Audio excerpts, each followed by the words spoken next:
quiet of night, I whispered my plea, holding her close, hoping for her decree.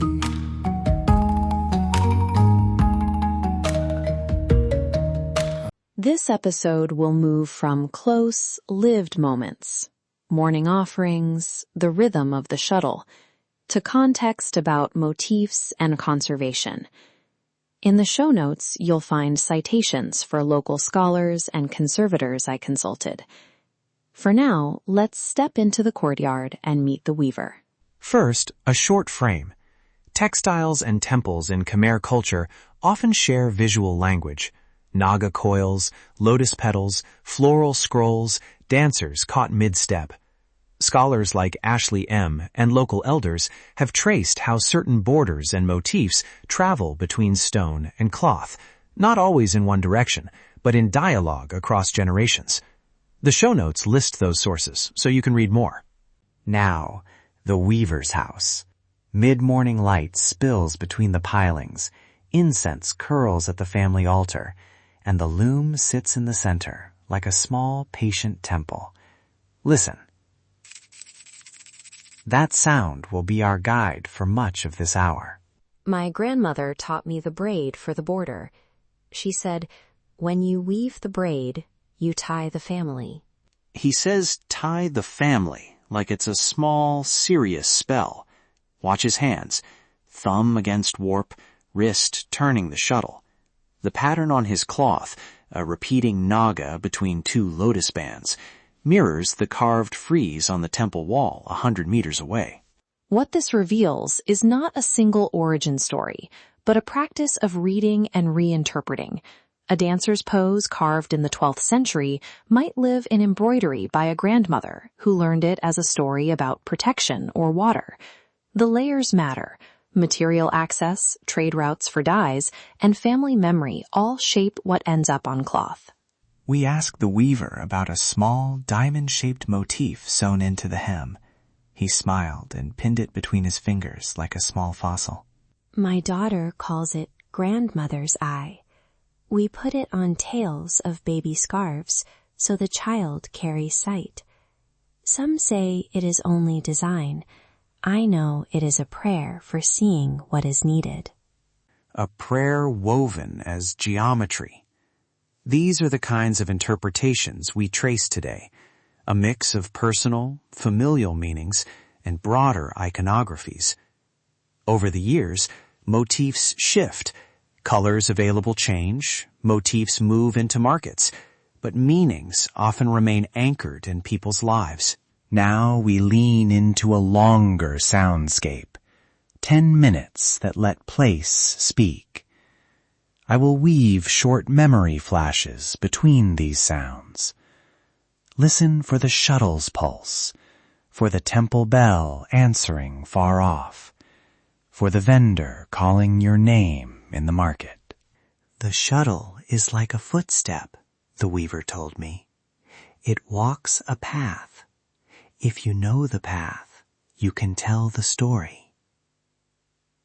When the rain came hard last year, my mother covered the rice with a cloth her mother wove. She said the threads had held our family before. They would hold us again. Those are micro-memoirs, small moments where textile intersects with living. They remind us why preservation is not only about objects, but about the people who continue to use and renew them. Let's unpack the craft to conservation question. Conservationists tell us that motifs and textiles face different pressures than stone. Dyes fade, looms break, and younger generations sometimes leave for cities. But local programs that pair income streams with apprenticeships and documentation projects that record oral meanings help keep skills alive. The evidence shows that economic support tied to cultural respect is most resilient. A weaver I spoke with runs a small cooperative with a visiting conservator. They decided together which pieces get archived and which remain for daily use. That decision matters. It keeps sacred or meaningful cloth in community hands, rather than locked in a case where it loses its use and its story. Sometimes people ask me to make a piece for a tourist, but I say, this pattern was for a wedding. It must be used for a wedding. We make other patterns for sale. We do not sell everything. That distinction is crucial. Ethical tourism and craft sponsorship mean asking permission, compensating fairly, and recognizing when patterns or objects have sacred or family uses. We list vetted cooperatives and community projects in the show notes. Start there if you want to support makers directly. Before we close, 2 practical tips for visitors who want to meet weavers respectfully. First, ask before you photograph or handle a piece. Many families treat certain textiles as personal or ritual objects. Second, if you buy, prioritize cooperatives or makers recommended by local cultural centers. Look for transparent pricing and a share of proceeds going back to apprenticeships. A small gift of soap or rice is always welcome when you visit the home.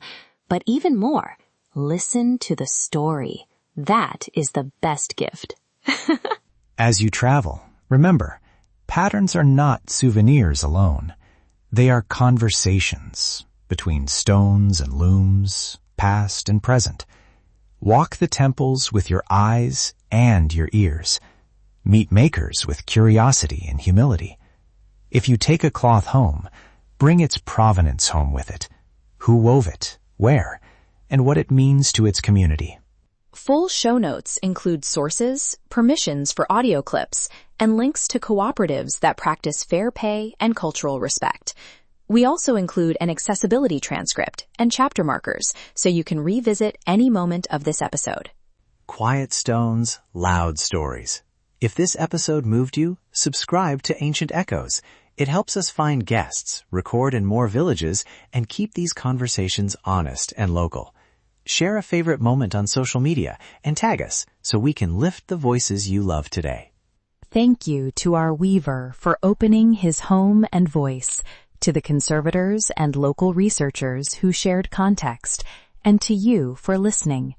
Find full credits and the transcript at our website. You've been listening to Ancient Echoes. I'm Samnong Bradley. And I'm Sovin Linda. Walk the temples with me. Listen to Cambodia's heartbeat. Until next time, quiet stones, loud stories.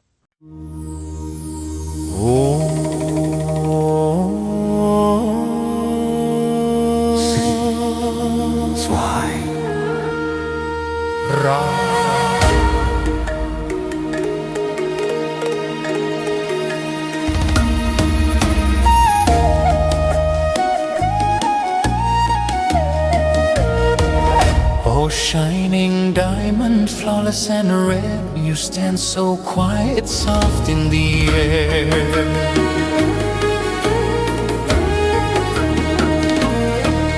I dared not rush you, feared you'd flee. Your heart too pure to belong to me. If you turn away, I reach and bind, press my hand, still body and mind.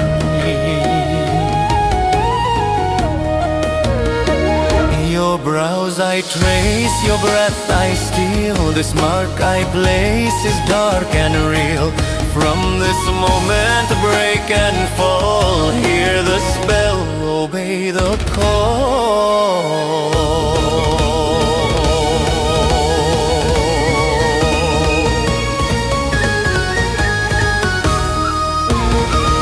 False love born from sacred lies, second one whispers through closed eyes. Follow me, don't fight, don't run, your soul is caught, my work is done. Empty will, your light undone, under spell, under Sigmund.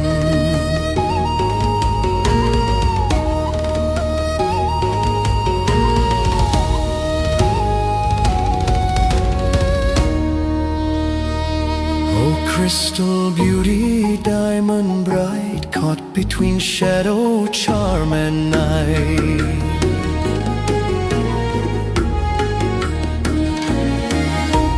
Time won't save you, truth won't last. This vow is carved, the line is cast. My words are smoke, my touch is fire. I bend your heart